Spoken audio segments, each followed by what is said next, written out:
Hello everyone, welcome to our channel Melting Math. In this video, we are going to discuss about the living world of plant, which is in the 6th standard new syllabus unit 4 science book. Okay, in this unit, we are going to see about how plant grows, how it produces food, then varieties of plant, after that plants and their suitable living places, it's called habitat. Then finally the plant adaptations and modifications. Okay, let's get into the unit. First, plant forms and functions. Here we are going to see about how the plant forms and how it functions. Okay, our human body is made up of several organs. We know it like a heart, brain, eyes. Similarly, like that, plant body is also made up of several organs like root, stem, leaves, flowers.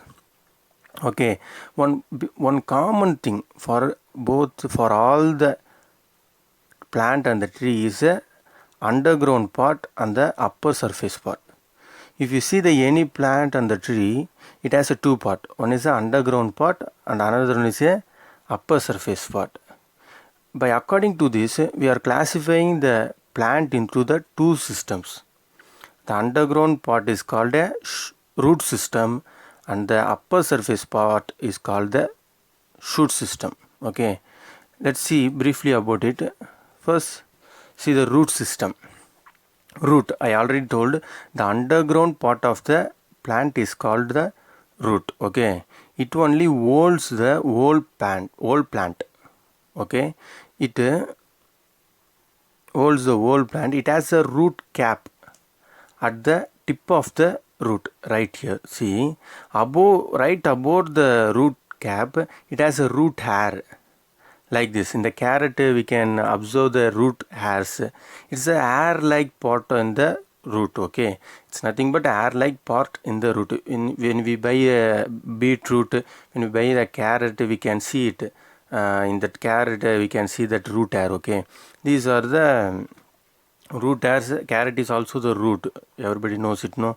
Okay, root cap and the root hair. This root is always a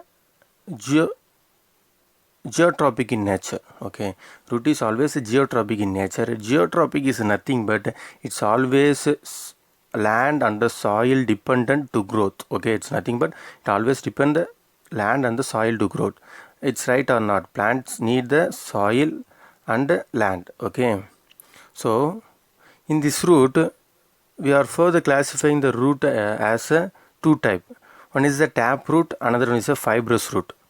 So first, tap root is nothing but when the root grows straight down to the ground like this, it's called the tap root. Fibrous root is nothing but when the root grows on the surface of the land is called the fibrous root. Okay, it's nothing but the main difference between the tap root and the fibrous root is nothing but tap root is grows straight down to the ground to get the grip of holding that whole plant.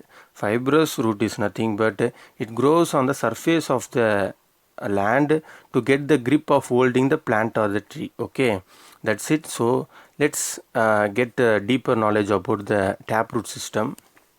Here I already told the root which grows straight down to the ground like this, it's called the taproot. The branches like in the either side of this taproot is called the lateral roots. Okay, this taproot is mostly seen in the dicotyledonous plants. Okay, I got clear about it. Okay, let's see the example of some plants and the trees which is having this taproot system. Okay, first see beam plant is that is having the taproot system. See here, its root is straight down to the ground. Okay, it's a taproot. Next example is a mango tree, similar to this root only. It's straight. It grows to the straight of the ground. Okay. Next, neem tree. It's also similar to this only. These three are the example of the plant having the taproot. Okay. So Next, see about the fibrous root system. I already told the root which grows on the surface of the ground is called the root system. Okay, it has a cluster of roots. Okay, then its roots are thin and uniform in size. This is mostly seen in the monocotyledon plants. Okay, when you remove the grass from your surrounding, if you see any grass in your surroundings, just remove it. You can see it. Its root is in the form of a cluster of roots, and it's easy to remove the root also because it grows on the surface of the ground only. But in the case of taproot system, it grows straight down the ground, so it's a little difficult to remove when compared to this fibrous root system. Okay, next see the example of some plants which having the fibrous root. I already mentioned the grass is the best example. Another one is a paddy, another one is a maize. These three plants is an example of the plant which is having this fibrous roots. Fibrous root is nothing but it's having the cluster of roots and it grows in the surface of the ground. Okay, so let's see the function of the root. What is the function of the root? First, it fixes the plant to the soil.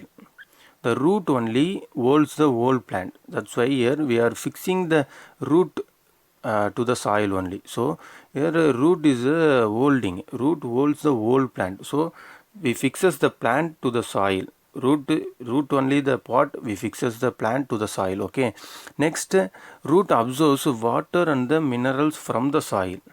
Yes, it absorbs water and the mineral from the soil, and after that it transfers to the upper part. That's the shoot system. I already told it's shoot system. Okay, next, this root stores food in some plants like carrot and beetroot. We already seen it. In some roots, some plants produce food in its root only. Okay, that's like a carrot, beetroot and a radish. Similarly, and ginger is also the plant which grows in the root. Okay, food which grows in the root. So next we complete the root system. What we discussed in the root system has a two type. One is a taproot system and the fibrous root system. Then we are going to see about the shoot system. Okay, in this shoot system, the main part in the shoot system is the stem. Okay, it only holds the whole upper part. Okay, this stem consists of stem, leaves and flowers, fruits, like that. It grows towards the sunlight. Okay, it grows towards whenever you see the plant, it grows upwards because the sun is in the up only, in the upper surface. So it grows towards the sun. It has a node. Node is nothing but the point where the leaves grow up is called a node. The point where the leaves grow up or the point where the branches grow up is called the node. Okay, internode is nothing but it's a place between the two successive node, between the two branches also. Between the internode is nothing but between the two successive nodes. Okay, that's it. But next we are going to see about the bud in the plant. Okay, if the bud arrives in the tip of the plant or the branches of the plant, it's called the apical bud. Okay, it's also called as a terminal bud. Okay, we can see some little leaves arise from the tip of the plant or the branches of the plant. That's only we called it as a terminal bud or the apical bud. Okay, another one is a axillary bud.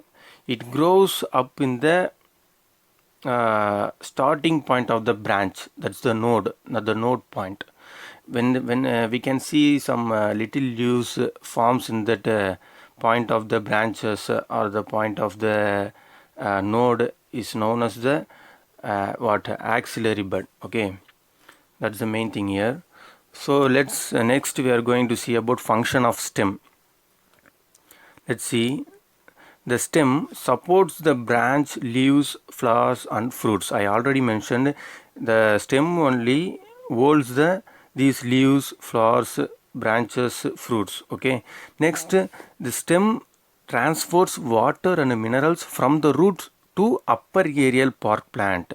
Yes, first I mentioned in the root absorbs what? Minerals and the water, and after that it transfer it to the stem, and that stem, that water and the minerals transfer to the what? Branches, leaves, flowers and fruits. Okay, that's they mentioning here. Next, the stem transports the prepared food from leaves to other part through the stem. Okay, the leaves only do the photosynthesis process. It do the photosynthesis in the presence of the sunlight. So after the photosynthesis, the leaves get the energy and it transfer that energy to the stem and the root also. Okay, that's they are mentioning here. Next, the stem stores food as in the case of sugar cane. Yes, we know it. Sugar cane is a stem only. When we eat the sugar cane, we eat some sweet taste. It's because of it stores food in this stem. Okay. Next, let's see about the structure of leaf. See here, a leaf has a stalk called the petiole. See, between the node and the starting point of the leaf, one space is there. No, it's called the petiole. Next, the center of the leaf is a midrib, and other veins grows through this midrib only. See here, you can see in the any leaf from the midrib only other little veins are grow in the surroundings. Okay, the portion of the leaf connected to the nodal region of the stem, this place is called the leaf base. Okay. We already seen the node. What is a node? I already told, the point where the branches arise or the point where the leaf grows is called the node. Internode is nothing but the space of a two successive node. Okay, stem we already studied. Stem is the main part of the shoot system. Okay, next axillary bud. What is axillary bud? Here they mentioned the axillary bud. I already told, when a bud is nothing but a small leaf. It grows in the point of the node or the branch is called the axillary bud. What I already told, when this bud, that small like leaves grows in the top in the tip of the branches or the tip of the plant is called what? It's called the terminal or the apical bud. Is it right or not? Yes, I already told it. No. Okay. Next, in this leaf, the leaves are in which colors? Look like a green. So it's the some green color pigment is present in this leaf. That's called the chlorophyll. It's present in all the plant. We can see all the plants, most of the plants in green color only, because of the presence of this green pigment called chlorophyll. Okay. Then in these leaves has the tiny hole particles. That's called the stomato. These leaves used to absorb the carbon dioxide by using this stomata only. Okay, we know it. Trees absorbs the carbon dioxide and release the oxygen. Trees inhales the carbon dioxide and exhale the oxygen. We know it by using this stomata only. In the base of the leaf, we can see the tiny pores. This is the place it's plant used to respirate it. Okay. Then another one, if a axillary bud grows on the either side of the stem like this is called the stipules. Here we can see the little bud, that's little leaves grows on the either side of that node. That's called we are called it as a stipules. Okay, that's it. Next we are going to see about the function of a leaf. So the green leaves are prepare food by the process of photosynthesis. I already mentioned the leaf prepare do the photosynthesis, get the energy from the sun, and after that it transfer to the root and the stem. Okay, already mentioned it. And next, see the next one. Next, the green leaves helps in respiration. I already mentioned the tiny pores in the leaves, that's called the stomato. It's used for the respiration, and finally it's carried out the transpiration. Okay. So some examples are also there for the leaf. We are eating some leaves. It's good for health, and it's rich in protein also. So we know with drumstick tree leaves is a good and a eatable one. After that, spinach, it's also the good and the eatable one. These are like this. Some leaves varieties are there which is used for eating, and which is very healthy also. So these are the examples of a leaf which is storing the food on the leaf. Okay. Next, we are classifying the plant based on the flowering and based on the seed. So let's first see the based on the flowering. Based on the flowering, we divided the plant into the flowering plant and the non-flowering plant. Based on the seeds, we divide it as angiosperm and the gymnosperm. So let's see about angiosperm. Angiosperm is nothing but when we fix this here, I mentioned mango tree, mangoes. Mangoes are a good example for angiosperm, because when we fix the seed of this mango, it will grow up. Definitely, it will grow up as a new plant. So when these seeds are reproductive ones. When we fix the seed in the ground, it grows a plant. It's called the angiosperm. These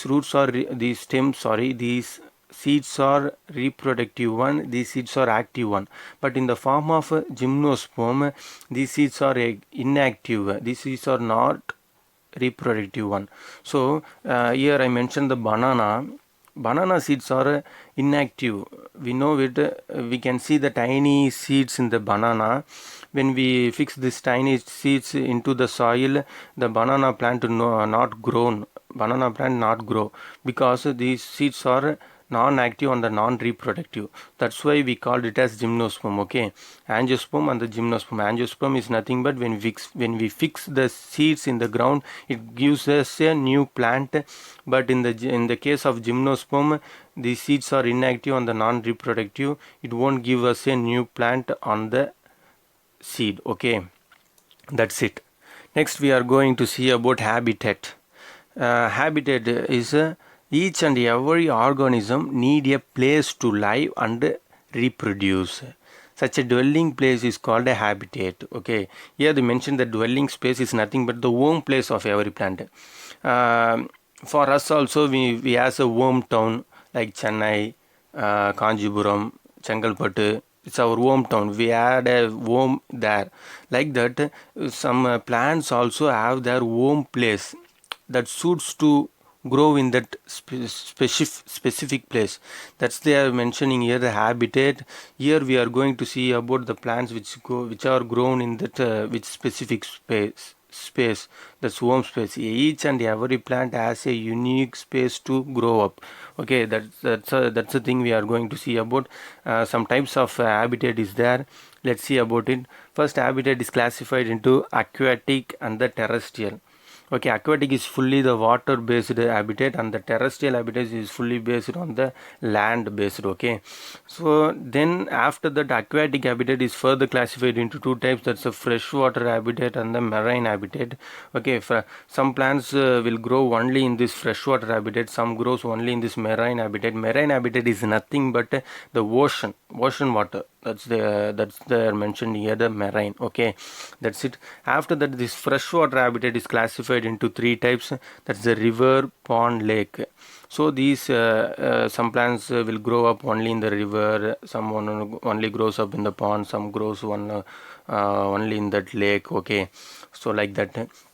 Here in the another side, terrestrial habitat is classified into another three type, like desert habitat, grass habitat, forest habitat. Because some plants only grow up in the desert area, some grow up only in the grassland area, some grow up only in the forest area. Okay, like that. So first we are going to see about the aquatic habitat. Aquatic habitat, I already mentioned, aquatic habitat is a fully water based habitat. The plant will grow up only in the water. Okay, this aquatic habitat is fully surrounded by the water. the plant which grows only the presence of the water only. Okay, we can see when we go to the pond in the temple, we can see some of the plants will floating on that pond. On the water also we can see some plants grows up in the water, some will float on the water, some leaves will float on the water, like that. Some plants need the water to grow up. I already told it that these aquatic habitat is further classified into what? Freshwater habitat and the marine habitat. Okay, first let's see about the freshwater habitat. Freshwater habitat is nothing but what? Rivers, lands, ponds and the pools are the freshwater habitats, because some plant will grow up only in these freshwater areas. So some example of plant is there. Let's see about it. Water hyacinth, next one water lily, next one lotus. Here lotus is a very familiar to us, because we are seeing this in our real nearly ponds, rivers and lakes. Okay, these roots are very reduced in this size. And also one specific things in this all the plants which grow up in this freshwater or the water area is it has a air chamber on the stem and the leaf.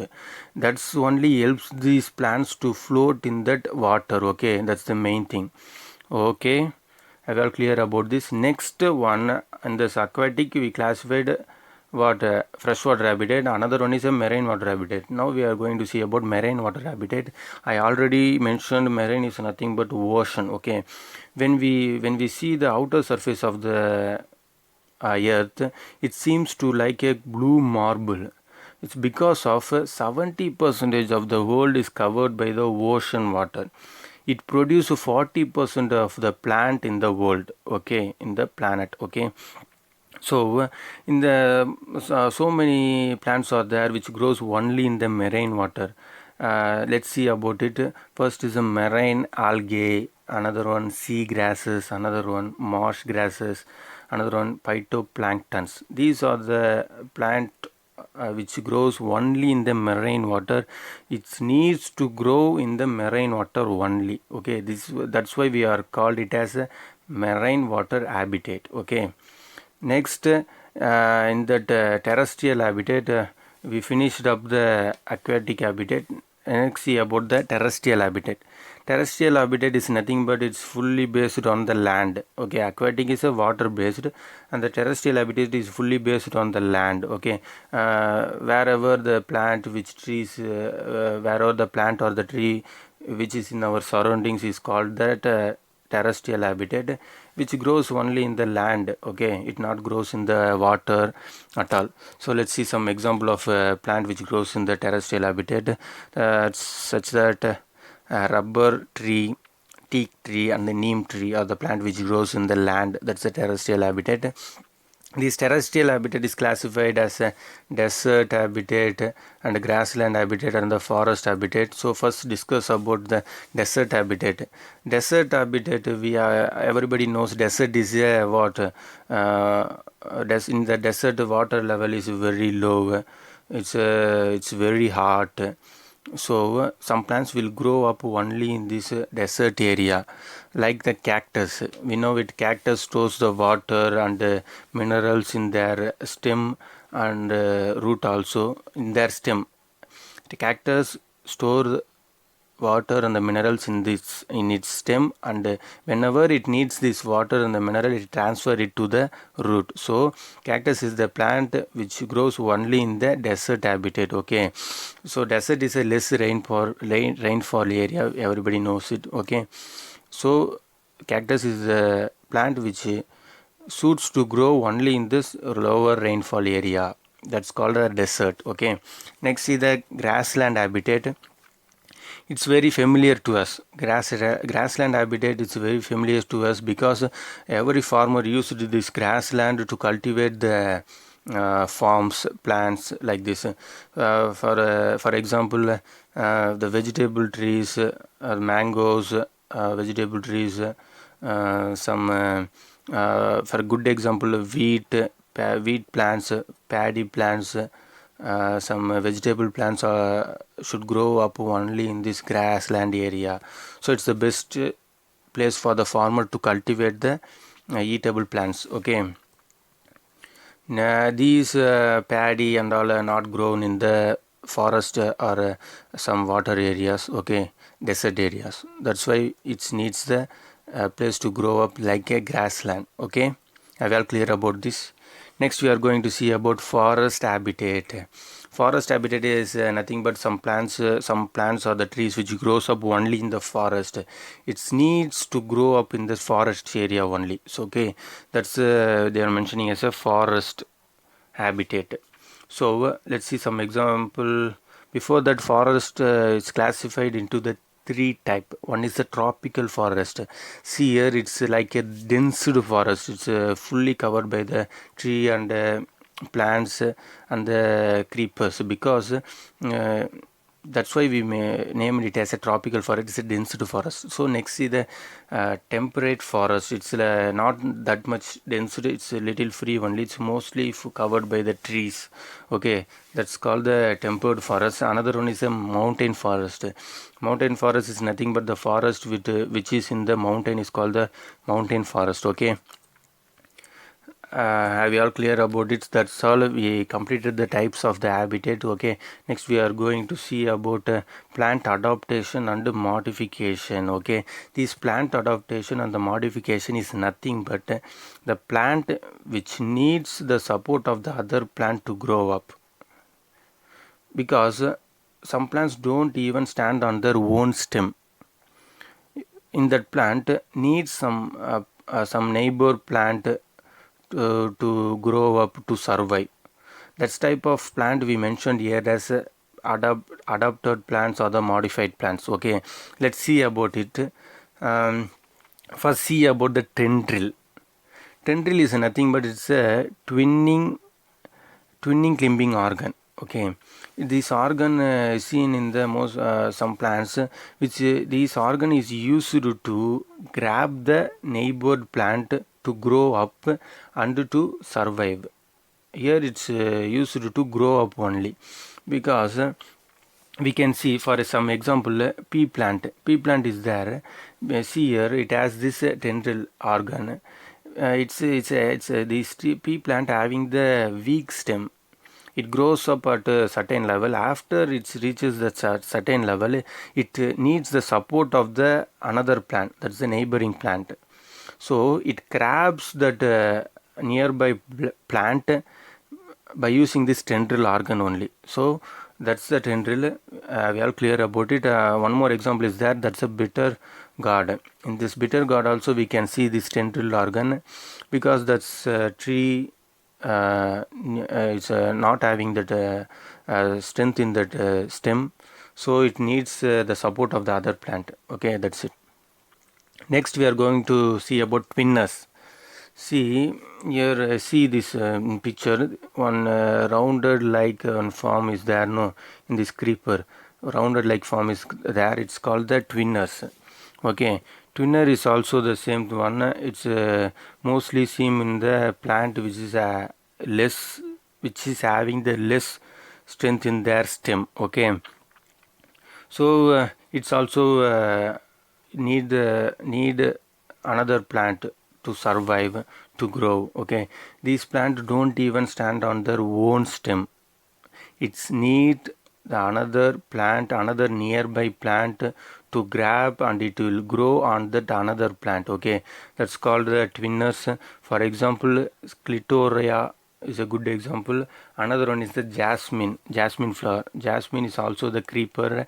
It's don't have that much strength on the stem. It don't even stand on their own stem. It always need the another nearby plant to grow up to survive. Okay, that's the main thing of the twinner also. Okay, next we are going to see about thorns. It's nothing but it's a sharp like organ which is seen in most of the plants, like in leaves also, in stem also, in flowers also. It's in a different form.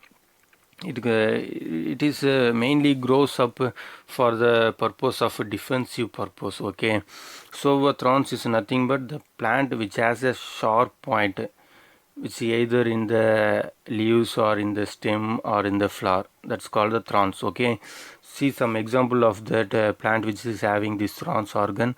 First one agarve, another one opuntia, another one bougainvillea ville bougainville. Okay, that's it. We discussed deeply about this living world of the plant. I hope you all get the better knowledge of this living world of the plant. Okay, in the upcoming videos we can see the book bag, that's the evaluation question of the living world of plant with the answers. Okay, that's it. Subscribe to our channel Melting Math and don't forget to press the bell icon. Thank you.